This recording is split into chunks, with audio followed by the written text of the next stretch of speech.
നമസ്കാരം.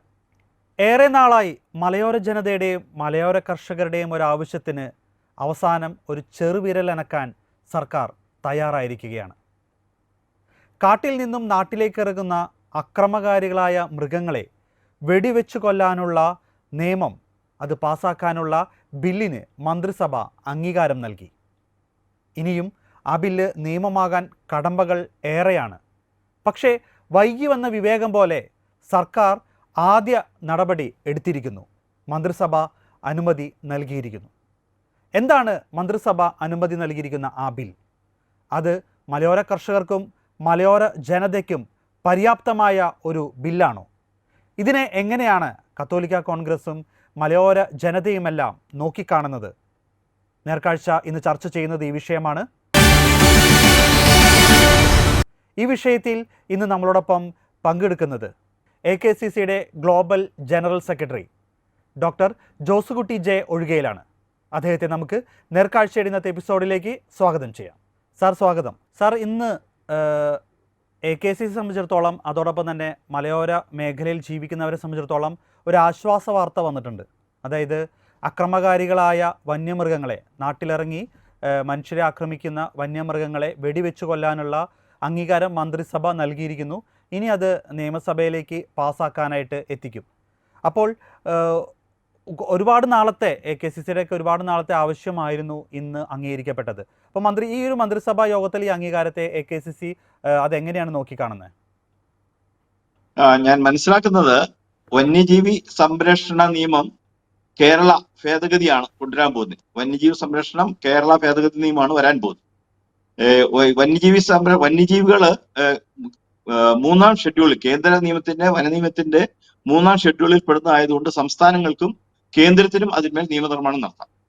സംസ്ഥാനത്തിന്റെ പ്രത്യേകമായ സാഹചര്യങ്ങൾക്കനുസരിച്ച് സംസ്ഥാനത്തെ ജനങ്ങൾക്ക് ജീവന സ്വത്തിന് സംരക്ഷണം നൽകുക എന്ന ലക്ഷ്യത്തോടുകൂടി സംസ്ഥാന സർക്കാരിന് നിയമ ഭേദഗതികൾ കൊണ്ടുവരികയും ആ നിയമ ഭേദഗതികൾ സബ്സിക്വന്റ് ആയിട്ട് കേന്ദ്രത്തിന്റെ അംഗീകാരം ലഭിക്കുകയും വേണം. ഇതാണ് സാധാരണയായി നമ്മൾ ഇതിനെക്കുറിച്ച് മനസ്സിലാക്കിയിട്ടുള്ളത്.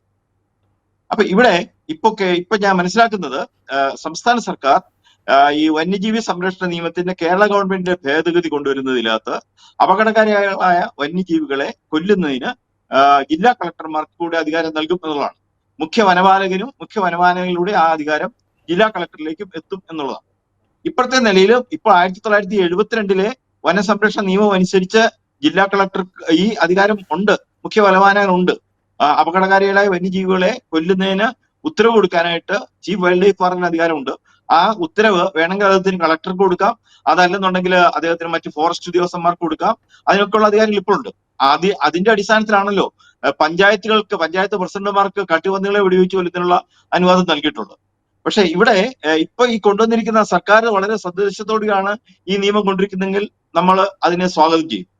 എന്നാൽ നമ്മൾ ഇതുവരെ കണ്ടിടത്തോളം വനം വകുപ്പിന്റെ ഈ തൊട്ടടുത്ത നാളിൽ മനുഷ്യ വന്യജീവി സംഘർഷ ലഘൂകരണത്തിന് വേണ്ടിയിട്ടുള്ള ഒരു കരട് രേഖകൾ തയ്യാറാക്കിയുണ്ടായി. ആ കരട് രേഖകൾക്കകത്ത് പോലും മനുഷ്യന്റെ ഭാഗത്തു നിന്നല്ല അവർ സംസാരിച്ചതും ചിന്തിക്കുകയും ചെയ്തിട്ടുള്ളത്, മറിച്ച് അത് വന്യജീവികളുടെ ഭാഗത്തു നിന്നുകൊണ്ട് ചിന്തിക്കുകയാണ് ചെയ്തിട്ടുള്ളത്. എന്നിട്ടാണ് പറഞ്ഞത് മനുഷ്യനാണ് കുറ്റക്കാരൻ, മനുഷ്യര് കൃഷി ചെയ്യുന്നതുകൊണ്ടും കന്നുകാലികൾ വളർത്തുന്നതുകൊണ്ടുമാണ് വന്യജീവികൾ നാട്ടിലേക്ക് ഇറങ്ങുന്നുള്ള ആരോപണങ്ങളാണ് അവർ ഉന്നയിച്ചത്. അപ്പൊ ഇവിടെ ശരിക്കും വന്യജീവികൾ നാട്ടിലേക്ക് ഇറങ്ങുന്നതിന് പിന്നിലുള്ള കാരണങ്ങൾ കൂടെ വിശകലനം ചെയ്തിട്ട് ആ കാരണങ്ങൾ കൂടെ പരിഹരിച്ചുകൊണ്ടുള്ള ഒരു നിയമനിർമ്മാണമാണ് കൊണ്ടുവരുന്നതെങ്കിൽ അത്തരം ഒരു നിയമനിർമ്മാണത്തിന് മാത്രമേ ശാശ്വതമായ നിലനിൽപ്പുണ്ടാകുകയുള്ളൂ. കാരണം ഇപ്പൊ വൈൽഡ് ലൈഫ് വാർഡന് അധികാരം കൊടുത്താലും ഒരു വന്യജീവി അപകടകാരിയാണ് എന്ന് എങ്ങനെയാണ് മനസ്സിലാക്കാൻ കഴിയുക? ഒരാളെ വന്ന് കൊല്ലണം അത്. അല്ലാതെ ഒരു വന്യജീവി ഒരു സ്ഥലത്ത് നിൽക്കുന്നത് കണ്ടുകൊണ്ട് അത് അപകടകാരിയാണെന്ന് പറയാനായിട്ട് പറ്റില്ല. അത് വന്ന് ആക്രമിച്ച് കൊല്ലുകയും ചെയ്യണം. അങ്ങനെ കൊന്നെങ്കിൽ മാത്രമാണ് അപകടകാരിയാണെന്ന് പറയുന്നത്. അപ്പോ ഇപ്പോഴത്തെ നിയമ ഭേദഗതി കേട്ടറിഞ്ഞിടത്തോളം വെച്ച് മനുഷ്യന്റെ ജീവന് സംരക്ഷണം നൽകാൻ മാത്രം പര്യാപ്തമാണോ എന്ന കാര്യത്തിൽ എനിക്ക് തികച്ചും സംശയമുണ്ട്. അങ്ങനെ മനുഷ്യന്റെ ജീവന് സംരക്ഷണം നൽകാൻ മാത്രം പര്യാപ്തമാകണം എങ്കിൽ അതിൻ്റെ അകത്ത് ഉണ്ടായിരിക്കേണ്ട ഒരു പ്രധാനപ്പെട്ട ഘടകമുണ്ട്. ആ പ്രധാനപ്പെട്ട ഘടകം എന്ന് പറയുന്നത് കേന്ദ്ര വനസംരക്ഷണ നിയമം 1972 സെക്ഷൻ 2 36 വകുപ്പ് അനുസരിച്ച് വന്യമൃഗം ഷെഡ്യൂൾ 1 2 പെടുന്ന വന്യമൃഗങ്ങളാണെങ്കിൽ അവ എവിടെ കണ്ടാലും അത് വന്യജീവിയാണ്, അവർക്ക് സംരക്ഷണ അവകാശമുണ്ട്. അപ്പോ അങ്ങനെ എവിടെ കണ്ടാലും സംരക്ഷണ അവകാശമുള്ള ഒരു വന്യജീവി എന്ന നിലയ്ക്കാണ് ഈ നിയമത്തെ കേരള സർക്കാർ കൊണ്ടുവരാൻ ഉദ്ദേശിക്കുന്നതെങ്കിൽ തീർച്ചയായും ഇനിയും മനുഷ്യർ ഇതിനു പേരിൽ മരിക്കുകയാണ് ഇടവരിക. അതേസമയത്ത് വന്യജീവികളുടെ നിൽക്കേണ്ട സ്ഥാനം ഏതെന്ന് സംസ്ഥാനം നിശ്ചയിക്കണം. വന്യജീവികൾ വനത്തിനകത്ത് തന്നെ നിൽക്കണം.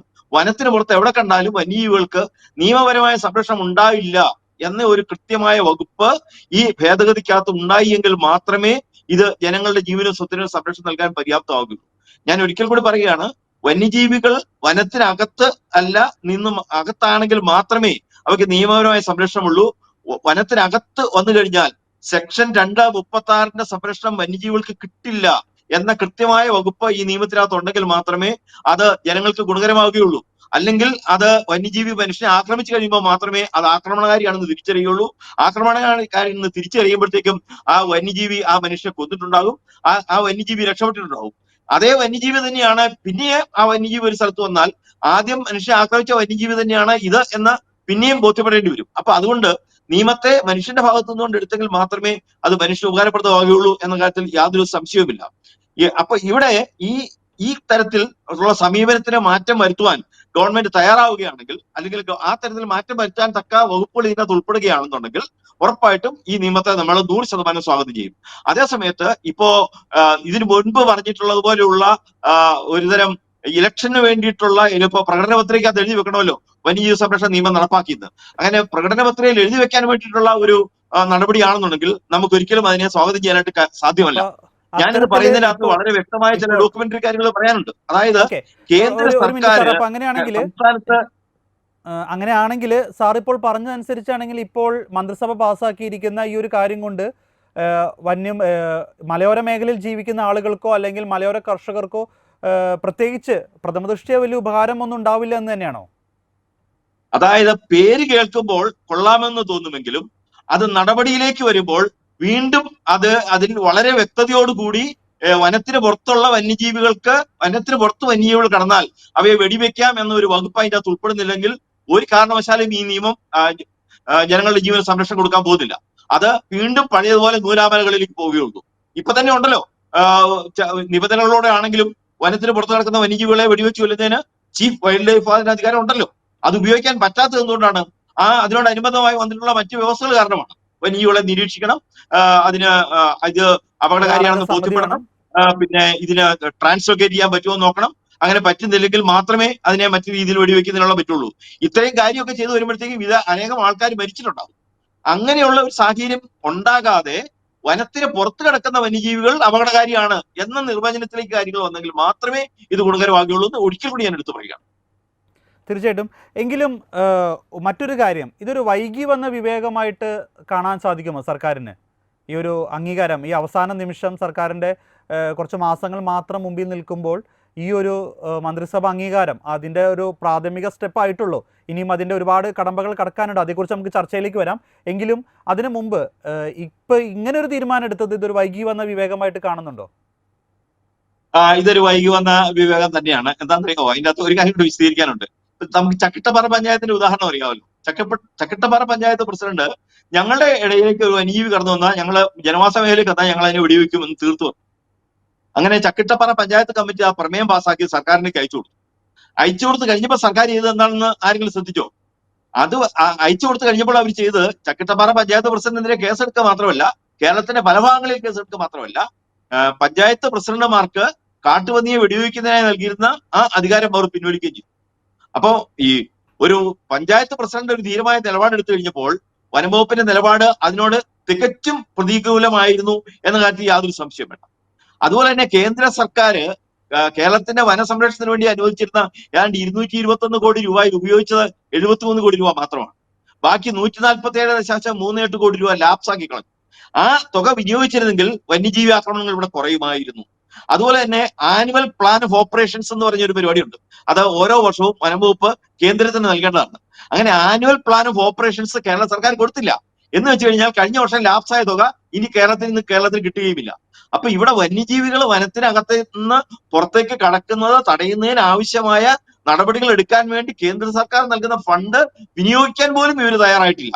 അപ്പൊ ഇതിനകത്തെ ആത്മാർത്ഥത കൃത്യമായും സംശയമുണ്ട്. അങ്ങനെ ആ സംശയത്തിൽ നിന്നുകൊണ്ട് തന്നെയാണ് ഇതൊരു വൈകി വന്ന വിവേകമാണെന്നും ഇതിന് പിന്നിലുള്ളത് വിവേകമാണെങ്കിൽ കുഴപ്പമില്ല, അല്ലെങ്കിൽ ഇലക്ഷനുള്ള താല്പര്യമാണോ എന്ന് സംശയിക്കാതിരിക്കാൻ തക്ക കാരണങ്ങൾ ഇനിയും ഉണ്ടാകേണ്ടിയിരിക്കുന്നു എന്നാണ് എനിക്ക് പറയാനുള്ളത്. ഇത് പ്രാവർത്തികമാക്കുകയാണെങ്കിൽ എത്രയൊക്കെ കടമ്പകൾ ഇനി കടക്കണം? അതായത് അടുത്തത് ഇനി ഇതൊരു നിയമസഭയിൽ പാസ്സാകണം, അത് എന്തായാലും പാസ്സാകുമെന്ന് തന്നെ നമുക്ക് പ്രതീക്ഷിക്കാം. തുടർന്ന് കേന്ദ്ര നിയമവുമായി ബന്ധപ്പെട്ട് കിടക്കുന്നത് കൊണ്ട് തന്നെ അത്തരത്തിൽ ഒരു അനുമതി അവിടെ നിന്ന് ആവശ്യമുണ്ട്. അതോടൊപ്പം തന്നെ രാഷ്ട്രപതിയുടെ ഒപ്പുവരെ ഒരുപക്ഷെ ഈ ഒരു നിയമം പാസ്സാക്കാനായിട്ട് ആവശ്യമുണ്ടാവും. അപ്പോൾ അതിൻ്റെ പ്രതിസന്ധികൾ, കടമ്പകൾ എന്തൊക്കെയായിരിക്കും? അതിന്റെ പ്രതിസന്ധി ഞാൻ തുടക്കത്തിൽ നിന്ന് നടക്കണോ അവസാനത്ത് നടക്കണോ എന്നാണ് ഇപ്പൊ എന്റെ ഒരു സന്ദേഹം. എന്താന്ന് ചോദിച്ചാല്, ഈ നമ്മുടെ മൂന്നാറിലേക്കുള്ള പാത, നേര്യമംഗലത്ത് നിന്നും വാളറയ്ക്കുള്ള വഴി വെട്ടുന്നതിന് ആ റോഡ് സർക്കാരിൻ്റെതല്ല, അത് PWDയുടെ ആണ്. അതിലെ റോഡ് വെട്ടാൻ തടയാൻ വനംവകുപ്പിന് അധികാരമില്ല എന്ന കൃത്യമായ കോടതി നിരീക്ഷണം ഉണ്ടായി കഴിഞ്ഞപ്പോൾ അതിനെതിരെ ഗവൺമെന്റ് അപ്പീലിന് പോകണ്ട എന്ന് പറഞ്ഞു കഴിഞ്ഞപ്പോൾ റിട്ടയർ ചെയ്ത ഒരു മറ്റം വനംവകുപ്പ് ഉദ്യോഗസ്ഥന്മാരുടെ നേതൃത്വത്തിൽ ആ വിധിക്കെതിരെ അപ്പീലിന് പോവുകയും നേര്യമംഗലത്ത് നിന്ന് വാളറയ്ക്കുള്ള ഹൈവേ നിർമ്മാണത്തിന്റെ ആ അനുമതി അത് സ്റ്റേ വാങ്ങിക്കുകയും ചെയ്തു. അപ്പൊ ഇവിടെ സ്റ്റേ വാങ്ങിച്ചത് വനംവകുപ്പല്ല, സർക്കാരല്ല, പക്ഷെ വനംവകുപ്പുമായി മുൻകാലത്ത് ബന്ധപ്പെട്ടിരുന്ന ബിനാമി ആളുകളാണ്. ഇവിടെ ഈ തെരുവുനായകളുടെ പ്രശ്നം ഉണ്ടാകുമ്പോൾ ലക്ഷക്കണക്കിന് രൂപ, ഒരു അപ്പിയറൻസിന് 50 ലക്ഷവും ഒക്കെ രൂപ കൊടുക്കേണ്ടി വരുന്ന വലിയ വക്കീലന്മാരെ തെരുവുനായ്ക്കൾ ഫീസ് കൊടുത്ത് അവർക്ക് വേണ്ടി വാദിക്കാൻ നിയോഗിച്ചിരിക്കുന്നത് നമ്മൾ കണ്ടിട്ടുള്ളതാണ്. അങ്ങനെയൊക്കെ വരുമ്പോ ഇത് എങ്ങനെയൊക്കെ ഈ ബില്ല് പാസ്സാക്കിയാലും ഈ ബില്ല് നടപ്പാക്കാതിരിക്കാൻ വേണ്ടി കോടതിയിൽ പോകില്ല എന്നും കൂടെ സർക്കാർ ഉറപ്പുവരുത്തേണ്ടതുണ്ട്. അതാണ് എനിക്ക് ഈ അവസാനം നടക്കുന്ന കാര്യത്തെക്കുറിച്ച് പറയാനുള്ളത്. ഇനി തുടക്കത്തിൽ നിന്ന് വന്നാൽ ബില്ല് നിയമസഭയിൽ അവതരിപ്പിക്കും, ബില്ലിന്മേൽ സ്വാഭാവികമായും ചർച്ചയുണ്ടാകും, ചർച്ചയ്ക്ക് ശേഷം ആ ബില്ല് പാസ്സാക്കും എന്ന് തന്നെയാണ് വിചാരിക്കേണ്ടത്. കാരണം കോൺഗ്രസ്, അതായത് UDF-ഉം LDF-ഉം ഈ കാര്യങ്ങൾ ആവശ്യപ്പെട്ടിട്ടുണ്ട്. ഇനി വേണമെങ്കിൽ ഈ നിയമസഭയ്ക്ക് പാസ്സാക്കാൻ പറ്റാതെ ഇതൊരു സബ്ജക്ട് കമ്മിറ്റിക്ക് വിടാം, അങ്ങനെയും ഒരു സാധ്യതയുണ്ട്. ഇനി നിയമസഭ പാസ്സാക്കിയാൽ ഗവർണറുടെ അംഗീകാരത്തിന് പോകണം. ഗവർണറുടെ അംഗീകാരത്തിന് മുമ്പ് സ്വാഭാവികമായും അത് കേന്ദ്രത്തിന്റെ അംഗീകാരം ആവശ്യമുണ്ട്. കാരണം ഇത് കൺകറന്റ് ലിസ്റ്റിൽ പെടുന്നതാണ്, ഷെഡ്യൂൾ 3-ൽ പെടുന്നതാണ്. അപ്പൊ രണ്ട് വകുപ്പുകൾക്കും, രണ്ട് വിഭാഗത്തിനും, കേന്ദ്രത്തിനും സംസ്ഥാനത്തിനും അധികാരമുള്ളതുകൊണ്ട് കേന്ദ്രത്തിന്റെ നിയമത്തെ ഇത് ഖണ്ഡിക്കുന്നുണ്ടോ എന്ന് പരിശോധിക്കാൻ വേണ്ടി ഒന്ന് പോകേണ്ടതുണ്ട്. അപ്പോ കേന്ദ്ര നിയമവും സംസ്ഥാന നിയമവും ഉള്ളിടത്ത് കേന്ദ്ര നിയമത്തെ ഖണ്ഡിച്ചുകൊണ്ട് ഒരു നിയമം പാസ്സാക്കുവാൻ സംസ്ഥാനങ്ങൾക്ക് അധികാരമില്ല. അപ്പൊ അങ്ങനെ വരുമ്പോൾ ഇവിടെ കേരള സർക്കാരിന് ഈ നിയമം പാസ്സാക്കി എടുക്കണമെങ്കിൽ ഇവിടെ ഉൾപ്പെടുത്തേണ്ട മറ്റൊരു ഘടകമുണ്ട്. അതെന്ന് പറയുന്നത് ഒരു സോവറിൻ ഇമ്മ്യൂണിറ്റി എന്ന് പറയുന്ന ഒരു ഘടകമാണ്. എന്താണ് ഈ സോവറിൻ ഇമ്മ്യൂണിറ്റി എന്ന് പറയുന്നത്?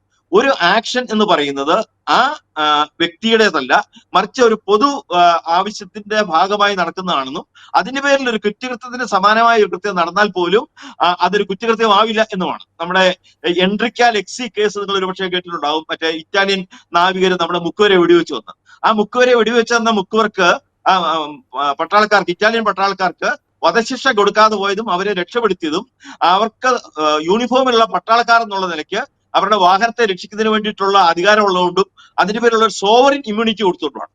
അതുപോലെ ഒരു കൃഷി സ്ഥലത്ത് ഒരു കൃഷിക്കാരൻ അവിടെ കൃഷി എടുത്തുകൊണ്ടിരിക്കുമ്പോൾ ഒരു കാട്ടുമൃഗം അവനെ ആക്രമിക്കാൻ വന്നാൽ ആ ആക്രമണത്തിൽ നിന്ന് രക്ഷപ്പെടുന്നതിന് വേണ്ടി ഇവൻ ആ കാട്ടുമൃഗത്തെ കൊല്ലേണ്ടി വന്നു കഴിഞ്ഞാൽ അവൻ ഇമ്മ്യൂണിറ്റി കൊടുക്കണം, അവൻ അതിൽ നിന്ന് സംരക്ഷണം കൊടുക്കണം.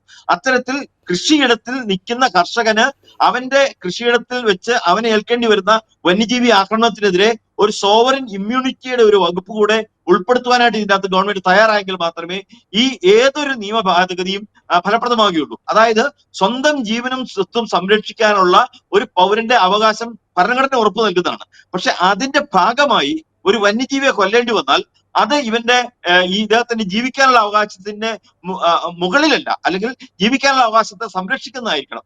ആ തരത്തിൽ ജീവിക്കാനുള്ള അവകാശത്തെ സംരക്ഷിച്ചുകൊണ്ടുള്ള ഒരു സോവറിൻ ഇമ്മ്യൂണിറ്റി എന്ന് പറയുന്ന ഒരു ഫാക്ടർ കൂടി ഈ നിയമത്തിനകത്ത് ഉണ്ടെങ്കിൽ മാത്രമേ ഈ നിയമത്തിന് ഫലപ്രദമായി നിലനിൽക്കാനാവുകയുള്ളൂ.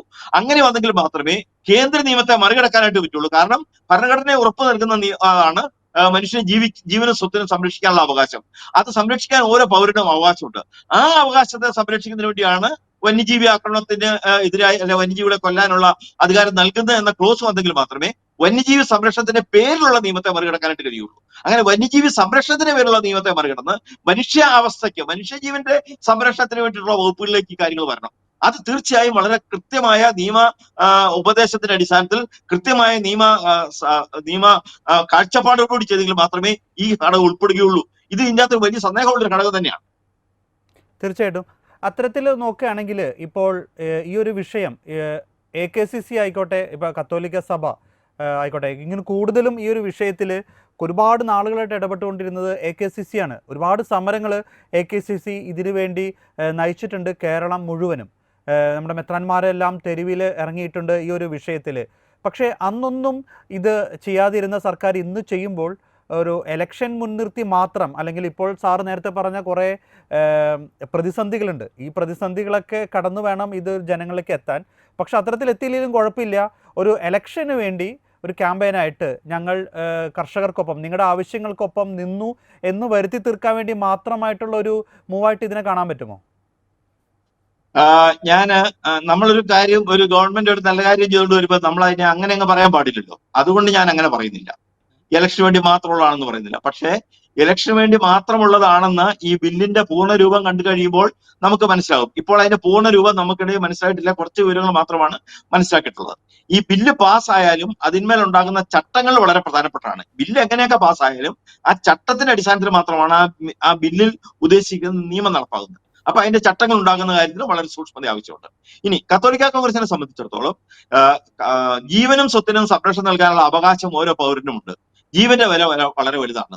അതുപോലെ തന്നെ ഒരു നാട്ടിൽ തൊഴിലെടുത്ത് ജീവിക്കുന്നതിനും അങ്ങനെ ആ തൊഴിലെടുക്കുന്നതിന്റെ അനുഭവം, അതിന്റെ ഗുണം അനുഭവിക്കുന്നതിനുള്ള അവകാശവും സ്വാതന്ത്ര്യവും ഒരു മനുഷ്യനുണ്ടായിരിക്കണം. ആ കാര്യത്തിൽ നിലനിന്നുകൊണ്ട് ഞങ്ങൾ നിരവധിയായ സമരങ്ങൾ കത്തോലിക്ക കോൺഗ്രസിന്റെ നേതൃത്വത്തിൽ കേരളത്തിൽ നടന്നിട്ടുണ്ട്. 2 വർഷങ്ങൾക്ക് മുമ്പ് ഒരു അതിജീവന യാത്ര ഞങ്ങൾ നടത്തിയിരുന്നു. ഇപ്പൊ ഞങ്ങൾ ഒക്ടോബർ മാസം 13-ാം തീയതി മുതൽ 24-ാം തീയതി വരെ കാസർഗോഡ് നിന്ന് തിരുവനന്തപുരത്തേക്ക് കേരളത്തിന്റെ കാർഷിക മേഖലയുടെ പ്രശ്നങ്ങൾ ഉന്നയിച്ചുകൊണ്ടും അതുപോലെ തന്നെ ക്രൈസ്തവ സമൂഹത്തിന്റെ പ്രശ്നങ്ങൾ ഉന്നയിച്ചുകൊണ്ടും പൊതുവിഷയങ്ങൾ ഉന്നയിച്ചുകൊണ്ടുള്ള ഒരു ജാഥ, ഒരു അവകാശ സംരക്ഷണ യാത്ര ഞങ്ങൾ സംഘടിപ്പിച്ചിരിക്കുകയാണ്. പ്രസിഡന്റ് ശ്രീ രാജീവിന്റെ നേതൃത്വത്തിൽ ഒരു അവകാശ സംരക്ഷണ യാത്ര നടക്കുകയാണ്. അതിന്റെ അകത്ത് ഏറ്റവും പ്രധാനപ്പെട്ട ആവശ്യങ്ങളിൽ ഒന്ന് ഈ വന്യജീവി സംരക്ഷണത്തിന് ശാശ്വതമായ പരിഹാരം ഉണ്ടാവുക എന്നുള്ളതാണ്. ഇപ്പോൾ കാണിച്ചിട്ടുള്ളത് മുഴുവനും പ്രായോഗികമായി വെറും തൊലിപ്പുറമേയുള്ള പ്രകടനങ്ങൾ മാത്രമാണ് ഈ ഏറ്റവും അവസാനമായി നടന്ന സംഭവത്തിൽ പോലും കാണിച്ചിരിക്കുന്നത്. ഏറ്റവും അവസാനമായി ഞാൻ നേരത്തെ പരാമർശിച്ച മനുഷ്യ വന്യജീവി സംഘർഷം ലഘൂകരണത്തിന് വേണ്ടിയിട്ടുള്ള കരട് നിർദ്ദേശങ്ങളുടെ അകത്ത് ഉൾപ്പെടുത്തിയിരുന്ന മുഴുവൻ കാര്യങ്ങളും വന്യജീവികളുടെ ഭാഗത്തു നിന്ന് ചിന്തിച്ചുകൊണ്ട് ചെയ്തിട്ടുള്ളതാണ്.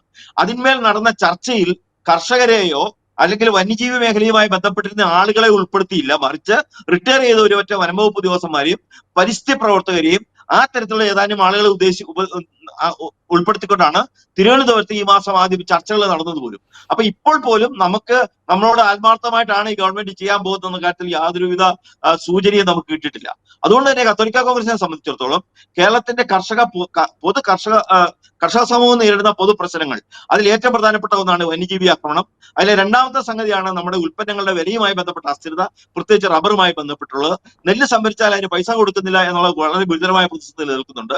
കാലാവസ്ഥാ വ്യതിയാനം മൂലമുണ്ടാകുന്ന കാർഷിക പ്രതിസന്ധികളുണ്ട്. ആ പ്രതിസന്ധികൾക്കൊന്നിനും പരിഹാരം കാണാനായിട്ട് ഗവൺമെന്റിന് ആകുന്നില്ല. ഭൂപ്രശ്നങ്ങൾ അതിരൂക്ഷമായി ഇവിടുത്തെ കേരളത്തിലെ ജനത നേരിടുന്നുണ്ട്. പട്ടയം നൽകിയ പട്ടയത്തിൽ നിർമ്മാണം നടത്തുന്നതിനോ അവിടെ ഒരു വ്യവസായം തുടങ്ങുന്നതിനോ അനുവാദം നൽകാത്ത രീതിയിൽ ഇപ്പൊ പുതിയ ഭൂപതിവ് ഭേദഗതി വന്നിരിക്കുകയാണ്. അപ്പൊ ഗുരുതരമായ പ്രതിസന്ധികൾ ഈ മേഖലയിൽ നിൽക്കുന്നുണ്ട്. അപ്പൊ ഗുരുതരമായ ഈ പ്രതിസന്ധികൾക്ക് പരിഹാരം ഉണ്ടാകാതെ കേരളത്തിന്റെ പൊതു സമൂഹത്തിനും കർഷക സമൂഹത്തിനും മുന്നോട്ട് പോകാൻ പറ്റില്ല. അപ്പൊ ഈ വിഷയം ഉന്നയിച്ചുകൊണ്ടും അതുപോലെ തന്നെ JB കോശി കമ്മീഷൻ റിപ്പോർട്ട് നടപ്പാക്കും എന്ന് പറഞ്ഞുകൊണ്ട് ഒരു കമ്മീഷനെ വെക്കുകയും ആ കമ്മീഷൻ റിപ്പോർട്ട് നടപ്പാക്കാൻ ഇപ്പോൾ ഗവൺമെന്റ് തയ്യാറാകുന്നുമില്ല. ഞങ്ങൾ നടപ്പാക്കിക്കൊണ്ടിരിക്കുകയാണെന്ന് പറയുന്നുള്ളൂ, പക്ഷെ ആ റിപ്പോർട്ട് പബ്ലിഷ് ചെയ്യാൻ പോലും ഗവൺമെന്റ് തയ്യാറായിട്ടില്ല. ക്രൈസ്തവ സമൂഹത്തോടൊരു വിവേചനം ഇപ്പോൾ പൊതുവിൽ എല്ലാ സ്ഥലത്തും കാണുന്നുണ്ട്. EWS സംവരണത്തിന്റെ കാര്യത്തിൽ അതിന്റെ മാനദണ്ഡങ്ങൾ കേന്ദ്ര സർക്കാർ കൊണ്ടുവന്ന മാനദണ്ഡങ്ങൾക്കുള്ള പാരിറ്റി കൊടുത്തുകൊണ്ടുള്ളതല്ല ഇപ്പൊ ചെയ്തിരിക്കുന്നത്. അത് സംസ്ഥാന സർക്കാർ വളരെ സങ്കുചിത മനസ്സോടുകൂടിയാണ് EWS സംവരണത്തെ സമീപിച്ചിരിക്കുന്നത്. അപ്പൊ ഇങ്ങനെ ഗുരുതരമായ വിവിധ പ്രശ്നങ്ങളുണ്ട്. ഈ പ്രശ്നങ്ങൾക്ക് പരിഹാരം ഉണ്ടാക്കാതെ കേരളീയ സമൂഹത്തിനും സംസ്ഥാനത്തിനും മുന്നോട്ട് പോകാനാവില്ല. സംസ്ഥാനത്തിന്റെ സാമ്പത്തിക പ്രതിസന്ധിയുടെ കാരണം സംസ്ഥാന സർക്കാർ വരുത്തിവെച്ചത് തന്നെയാണ്. ഞങ്ങളുടെ അന്വേഷണത്തിൽ 8 ലക്ഷത്തിലധികം ഏക്കർ സ്ഥലമാണ് വന്യജീവി ആക്രമണം മൂലം മാത്രമായി ഇവിടെ കൃഷി ചെയ്യപ്പെടാതെ ഇരിക്കുന്നത്. ഈ 250 രൂപ റബ്ബറിന് വില നൽകുമെന്ന് സംസ്ഥാന സർക്കാർ കഴിഞ്ഞ തെരഞ്ഞെടുപ്പ് സമയത്ത് നൽകിയിരുന്ന വാഗ്ദാനമാണ്. ആ വാഗ്ദാനം പാലിച്ചില്ലെന്ന് മാത്രമല്ല, അതിന് വളരെ കുറഞ്ഞ വിലക്കാണ് റബ്ബർ വിൽക്കേണ്ടി വരുന്നത്. അപ്പൊ അതിന്റെ പേരിലുള്ള പ്രശ്നം എന്താണ്? ഓരോ കിലോഗ്രാം റബ്ബർ വിൽക്കുമ്പോഴും റബ്ബർ കർഷകൻ ഏതാണ്ട് 100 രൂപയുടെ അടുത്ത് നഷ്ടം വന്നുകൊണ്ടിരിക്കുകയാണ്. കഴിഞ്ഞ ഒരു 5 വർഷത്തെ സഞ്ചിത നഷ്ടം പരിശോധിച്ചാൽ അത് മാത്രം മതി കേരളത്തിന്റെ സാമ്പത്തിക പ്രതിസന്ധിയുടെ കാരണം നമുക്ക് മനസ്സിലാക്കാനായിട്ട്. നെല്ല് കൃഷി ചെയ്ത് അത് മെതിച്ച് ചാക്കിലാക്കി അത് സംഭരണ മേഖലയെ കൊണ്ട് കൊടുത്തു കഴിഞ്ഞാൽ അത് വാങ്ങുന്ന സിവിൽ സപ്ലൈസ് അത് കുത്തി വിറ്റ് അരിയാക്കിയാലും ഈ കർഷകന് അതിന്റെ പൈസ കൊടുക്കുന്നില്ല. കേന്ദ്ര സർക്കാർ നെല്ലിന്റെ വിലയിൽ ഓരോ വർഷവും വർധന വരുത്തുമ്പോൾ സംസ്ഥാന സർക്കാർ സമാനമായ അളവിൽ അത് കുറയ്ക്കുകയാണ് ചെയ്യുന്നത്. അപ്പൊ കർഷക വിരുദ്ധ നിലപാട്, ന്യൂനപക്ഷ വിരുദ്ധ നിലപാട്, ജനങ്ങളുടെ പൊതുജന താല്പര്യങ്ങൾ സംരക്ഷിക്കപ്പെടാത്ത നിലപാട്, ഈ നിലപാടുകൾ തിരുത്താൻ ഗവൺമെന്റ് തയ്യാറാക്കണം. അതിന് ഉയർത്തിപ്പിടിച്ചുകൊണ്ട് തന്നെയാണ് ഞങ്ങൾ യാതൊരു വിട്ടുവീഴ്ചയും ഇല്ലാതെ ഈ പ്രചരണം എന്ന് വേണമെങ്കിൽ പറയാം, അല്ലെ അവകാശ സംരക്ഷണ യാത്ര ഞങ്ങൾ പ്ലാൻ ചെയ്തിരിക്കുന്നത്. തീർച്ചയായും ഈ അവകാശ സംരക്ഷണ യാത്രയോട് നിർത്തില്ല. വരാൻ പോകുന്ന പഞ്ചായത്ത് തെരഞ്ഞെടുപ്പുകളിൽ ഞങ്ങൾ സ്ഥാനാർത്ഥികൾ നിർത്തില്ല കേട്ടോ. കത്തോലിക്ക കോൺഗ്രസിന് സ്ഥാനാർത്ഥികൾ ഉണ്ടാവില്ല. കത്തോലിക്ക കോൺഗ്രസ് അങ്ങനെ ഇലക്ഷൻ മത്സരിക്കുന്ന സംഘടനയുമല്ല. പക്ഷേ നമ്മൾ കാര്യങ്ങൾ തുറന്നു കാണിക്കാനും ഗവൺമെന്റിന്റെ നയം ജനവിരുദ്ധമായി തുടരുകയാണെങ്കിൽ അത് തുറന്നു കാണിക്കാൻ കഴിയുന്ന രീതിയിലുള്ള നിലപാട് തന്നെയായിരിക്കും ഞങ്ങൾ സ്വീകരിക്കുക. ആ തരത്തിൽ തന്നെയാണ് മുന്നോട്ട് പോകാൻ തീരുമാനിച്ചത്. കേരള രാഷ്ട്രീയത്തിൽ തന്നെ വലിയൊരു മാറ്റം സംഭവിക്കാൻ ഒക്ടോബർ 13 മുതൽ 24 വരെ നടത്തുന്ന ഈ ഒരു കത്തോലിക്ക കോൺഗ്രസിന്റെ അവകാശ സംരക്ഷണ യാത്ര, അതും കാസർഗോഡ് മുതൽ തിരുവനന്തപുരം വരെ നടത്തുന്ന ഈ യാത്ര കേരള രാഷ്ട്രീയത്തിൽ വലിയൊരു മാറ്റം സൃഷ്ടിക്കും ഇല്ലേ? തീർച്ചയായും. കേരളത്തിന്റെ പ്രശ്നങ്ങൾ ചർച്ച ചെയ്യേണ്ട ആംഗിളിലല്ല ഇപ്പോൾ ഭരണകക്ഷിയും പ്രതിപക്ഷവും ചർച്ച ചെയ്തുകൊണ്ടിരിക്കുന്നത്. വളരെ വൈകാരികമായ ചില മേഖലകളിലേക്ക് പൊതുജന ശ്രദ്ധ തിരിച്ചുകൊണ്ട് അടിസ്ഥാന പ്രശ്നങ്ങളിൽ നിന്നും ജനശ്രദ്ധ മാറ്റുന്ന രീതിയിലുള്ള ചർച്ചകളാണ് ഇന്നിപ്പോൾ നടക്കുന്നത്. മുഖ്യധാരാ മാധ്യമങ്ങളിൽ പോലും അത്തരം കാര്യങ്ങളാണ് നടന്നുകൊണ്ടിരിക്കുന്നത്. സാധാരണ ജനങ്ങൾക്ക് യാതൊരു ഗുണമോ യാതൊരു താല്പര്യവും ഇല്ലാത്ത വിഷയങ്ങളെ വലിയ പ്രശ്നങ്ങളാക്കി പെരുപ്പിച്ച് കാണിച്ചുകൊണ്ട് അതാണ് കേരളത്തിന്റെ പ്രശ്നമെന്ന് തോന്നത്തക്ക രീതിയിലുള്ള ചർച്ചകളും പ്രചരണങ്ങളുമാണ് ഇവിടെ നടക്കുന്നത്. അത് മാറ്റിയിട്ട് ജനങ്ങളുടെ ജീവിത നിലവാരം, അവരുടെ തൊഴിലെടുക്കാനുള്ള അവസരം, അങ്ങനെ തൊഴിലെടുക്കുമ്പോൾ അതിൽ നിന്നുള്ള വരുമാനം ഉപയോഗിച്ചുകൊണ്ട് സന്തോഷത്തോടെ ജീവിക്കാനുള്ള അവസരം, ചെറുപ്പക്കാരായിട്ടുള്ള ആളുകൾക്ക് ഇവിടെ തൊഴിൽരംഗത്തേക്ക് കടന്നു വരുവാനുള്ള അവസരം, അങ്ങനെയുള്ള മേഖലകളിലേക്ക് ഇവിടെ യഥാർത്ഥത്തിൽ ഇപ്പോൾ നമ്മുടെ ചിന്തകളും ചർച്ചകളും കടക്കുന്നില്ല എന്ന് വളരെ ദയനീയമായ വസ്തുതയാണ്. അതുകൊണ്ട് തന്നെ ഈ നമ്മുടെ രാഷ്ട്രീയ മേഖലയിലെ ഇത്തരം പെരിഫറലായ കാര്യങ്ങൾക്ക് വേണ്ടിയുള്ള സമയം ചെലവഴിക്കൽ നിന്ന് മാറ്റി ഗുരുതരമായ പ്രശ്നത്തിലേക്ക് ജനശ്രദ്ധ കൊണ്ടുവരണം. ഇന്നത്തെ റിപ്പോർട്ടുണ്ട്, ഇന്ത്യയിൽ ഏറ്റവും അധികം വിലവർധനവുള്ള സംസ്ഥാനമാണ് കേരളം എന്ന് പറയുന്നത്. ജീവിത സൂചികയിൽ വലിയ വർധനവ് വന്നിരിക്കുകയാണ്. മറ്റ് സംസ്ഥാനങ്ങളിൽ 3-4% ഉള്ളപ്പോൾ ഇവിടുത്തെ നാണയപ്പെരുപ്പ തോത് എന്ന് പറയുന്നത് ഏതാണ്ട് 8%-9%-അടുത്താണ്. അപ്പൊ നമുക്ക് സ്വാഭാവികമായിട്ട് മനസ്സിലാക്കും, ഇന്നലെ വരെ 100 രൂപ കൊണ്ട് സാധിക്കുന്ന കാര്യം ഇന്ന് സാധിക്കണമെങ്കിൽ 108 രൂപയോ 109 രൂപയോ നമുക്ക് ആവശ്യമായിരിക്കുകയാണ്. അപ്പൊ നാണയപ്പെരുപ്പം വർദ്ധിക്കുന്നു, സാധനത്തിന്റെ വില കൂടുന്നു, ഉൽപ്പന്നങ്ങളുടെ ഉൽപാദനം ഇവിടെ പ്രോപ്പറായിട്ട് നടക്കുന്നില്ല. ഇവിടുത്തെ വികസനത്തിന് എപ്പോഴും നിരന്തരമായി വിവിധ ഘടകങ്ങൾ തടസ്സം നിൽക്കുന്നു. നമ്മൾ ഏത് നോക്കിയാലും അവിടെയെല്ലാം അഴിമതിയുടെയും അതുപോലെ തന്നെ കാര്യക്ഷമത ഇല്ലായ്മയുടെയും ചിത്രങ്ങളാണ് കാണാൻ പോകുന്നത്. ഇങ്ങനെ ഒരു സംസ്ഥാനത്തിന് മുന്നോട്ട് പോകാൻ സാധ്യമല്ല. അതുകൊണ്ടാണ് നാട്ടിൽ നിന്നുള്ള രക്ഷപ്പെട്ടു ഇവിടുന്ന് കേരളത്തിൽ നിന്ന് ഓടിപ്പോവുകയാണ്. എവിടെയെങ്കിലും പോയി രക്ഷപ്പെടാമെന്ന് വിചാരിച്ചുകൊണ്ട് ജനങ്ങൾ ഓടിപ്പോവുകയാണ്. ആ അവസ്ഥ മാറിയേ മതിയാവും.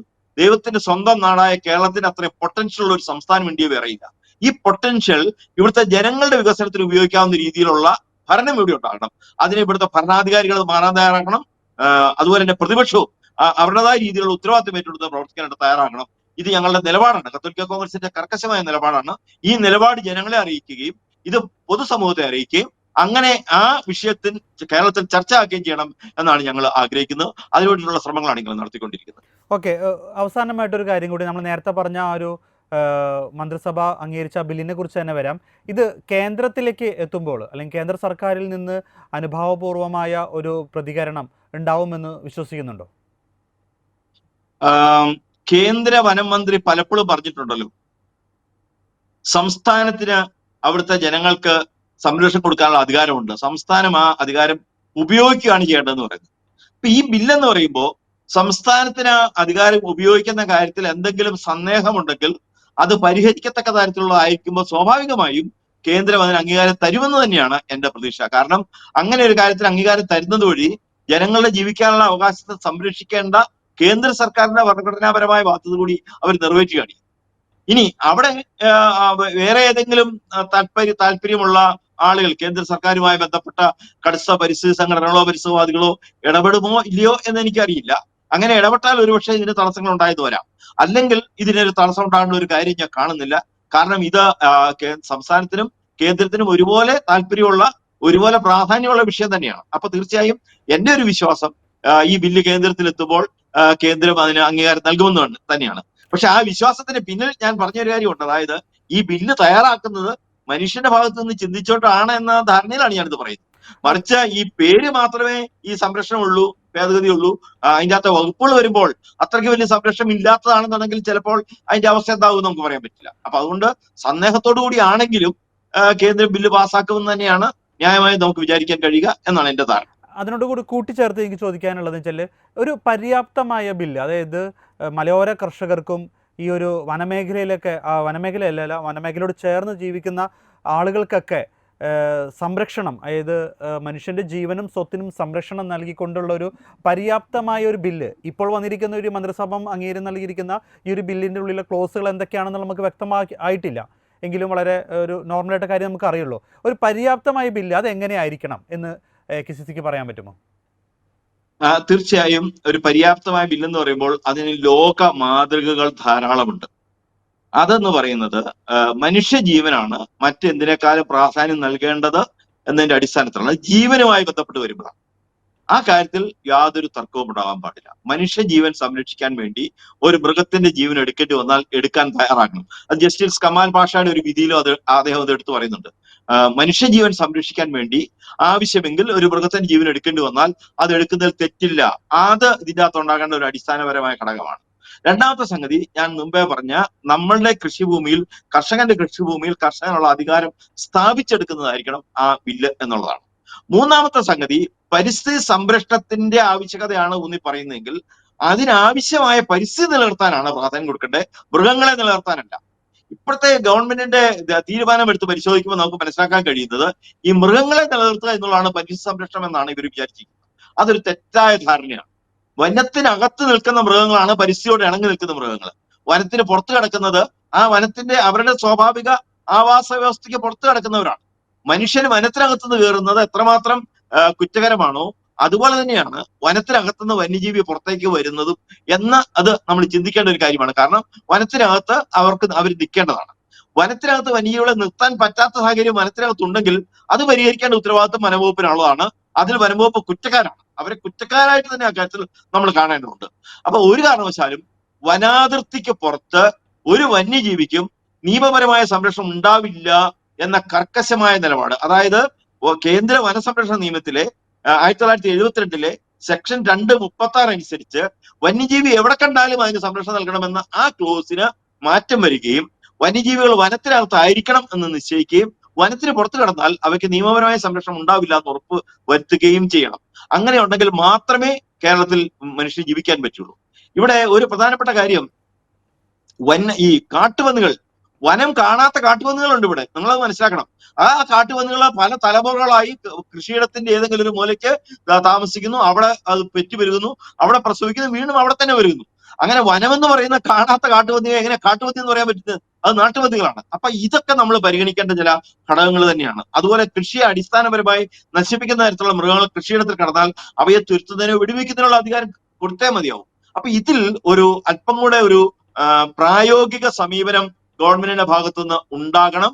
അത് ഉണ്ടാക്കുന്നതോടൊപ്പം ഒരു സാങ്കേതിക കാര്യം കൂടെ പറയാനുണ്ട്. അതെന്താന്ന് ചോദിച്ചു കഴിഞ്ഞാൽ, വനത്തിന് പുറത്തേക്ക് വന്യജീവികൾ കടക്കാതിരിക്കാൻ വേണ്ടിയുള്ള വേലിക്കെട്ടുകൾ പല സ്വഭാവത്തിലുള്ള നിർമ്മിക്കാനായിട്ട് കഴിയും. ലോകത്തിന്റെ എല്ലാ രാജ്യങ്ങളിലും അങ്ങനെ ചെയ്തിട്ടുണ്ട്. വനാതിർത്തിക്ക് പുറത്ത് ഒരു വന്യജീവിക്ക് കടക്കാനേ കഴിയുകയില്ല. പക്ഷെ ഇവിടെ വനാതിർത്തിയിൽ ഈ സോളാർ ഫെൻസിങ് ആയിക്കോട്ടെ, ഹാങ്ങിങ് ഫെൻസിങ് ആയിക്കോട്ടെ, അല്ലെ മറ്റെന്തെങ്കിലും വേരുകളായിക്കോട്ടെ, കെട്ടുന്നത് വനംവകുപ്പാണ്. അത് കെട്ടുന്നതിന്റെ സാങ്കേതികത്വം നിശ്ചയിച്ചിരിക്കുന്ന വനംവകുപ്പാണ്. യഥാർത്ഥത്തിൽ അതിന്റെ സാങ്കേതികത്വം നിശ്ചയിക്കുന്നതിന് ആവശ്യമായ പരിശീലനമോ പരിചയമോ വിദ്യാഭ്യാസ യോഗ്യത ഉള്ളവരല്ല ഈ വനംവകുപ്പിലെ ഉദ്യോഗസ്ഥന്മാർ. അത് ഒരു പൊതു PWD പോലുള്ള ഒരു പൊതു സംവിധാനത്തിന്റെ ഭാഗമാക്കിക്കൊണ്ട് സോഷ്യൽ ഓഡിറ്റിംഗ് നടക്കത്തക്ക രീതിയിലുള്ള നിർമ്മാണ പ്രവർത്തനങ്ങൾ വനാതിർത്തിയിൽ നടത്തി നമ്മുടെ കേരളത്തിൽ വനവും കൃഷിയിടവുമായി വേർതിരിയുന്ന മുഴുവൻ സ്ഥലങ്ങളിലും വന്യജീവികൾ കടക്കാതിരിക്കാൻ തക്ക വേലികൾ ഉണ്ടാക്കി കഴിഞ്ഞാൽ വന്യജീവി ആക്രമണത്തിന്റെ പ്രശ്നം ഉണ്ടാകുന്നേ ഇല്ല. അപ്പൊ ആ തരത്തിൽ പ്രായോഗികമായ വയബിൾ, അതായത് സാധ്യമാകുന്ന പ്രവർത്തിക്കാൻ കഴിയും എന്നുറപ്പുള്ള വകുപ്പുകൾ കൂടി ഈ നിയമത്തിനകത്തേക്ക് ഉണ്ടാകേണ്ടതുണ്ട്. എങ്കിൽ മാത്രമേ ഈ നിയമം ഒരു ഗുണമുള്ള നിയമമാണെന്ന് നമുക്ക് പറയാനായിട്ട് കഴിയൂ. ഓക്കെ, എന്തായാലും വ്യക്തമാണ്. തീർച്ചയായിട്ടും മനുഷ്യ ജീവന് വില കൊടുക്കുന്ന ഒരു ബില്ല് ഈ ഒരു കാര്യത്തിൽ സർക്കാർ മുന്നോട്ട് വയ്ക്കുമെന്ന് തന്നെ പ്രതീക്ഷിക്കാം. അതോടൊപ്പം തന്നെ കേരളത്തിലെ സാധാരണക്കാരായ വ്യക്തികൾക്ക് വേണ്ടി AKCC നടത്തുന്ന ഒക്ടോബർ 13 മുതൽ നടത്തുന്ന അവകാശ സംരക്ഷണ ഒരു പ്രചരണ പരിപാടിക്കും എല്ലാവിധ ആശംസകളും നേരുകയാണ്.